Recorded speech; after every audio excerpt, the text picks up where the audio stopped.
एक घनी झाड़ियों और लंबी घासों से घिरा जलाशय था जो पास की एक नदी से जुड़ा हुआ था। उस जलाशय में पानी गहरा था और जलीय पौधे उगते थे जो मछलियों का प्रिय भोजन थे।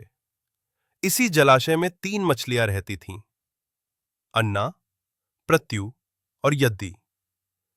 तीनों की सोच एक दूसरे से बिल्कुल अलग थी। एक शाम कुछ मछुआरे नदी से मछलियां पकड़कर लौट रहे थे।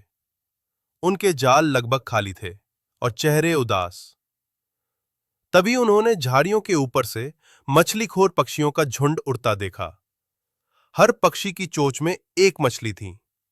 अरे, लगता है इन झाड़ियों के पीछे कोई जलाशय है।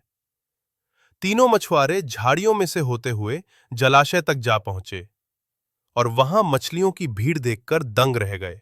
वाह, यहां तो मछलियां भरी पड़ी है। हमें आज तक इसका पता ही नहीं चला।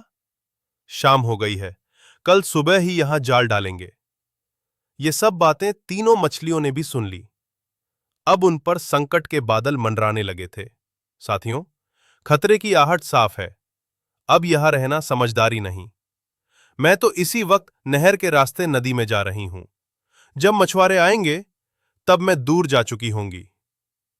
ये कहकर अन्ना तेजी से तैरती हुई जलाशय छोड़ गई।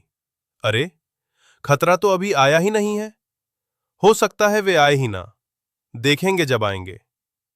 जो भाग्य में लिखा है वही होगा। भागकर कुछ नहीं होता।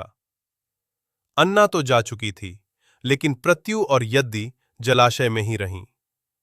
अगली सुबह भोर होते ही मछुआरे अपने जाल लेकर लौटे। उन्होंने बिना देरी किए जलाशय में जाल डाल दिए। मछलियां बुरी तरह फंसने लगीं। अब प्रत्यु को संकट का असली एहसास हुआ। वो तेजी से सोचने लगी।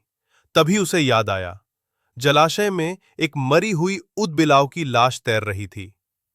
वो उसी लाश के अंदर घुस गई और मरे होने का अभिनय किया। ये तो मरी हुई सरी मछली है। मछुआरे ने प्रत्यु को पकड़कर वापस जल में फेंक दिया। प्रत्यु गोता लगाकर गहराई में चली गई और बच गई। दूसरी ओर यद्दी जाल में फंस गई और अन्य मछलियों के साथ एक टोकरी में डाल दी गई। भाग्य पर भरोसा करने वाली यद्दी तड़प तड़प कर वहीं मर गई।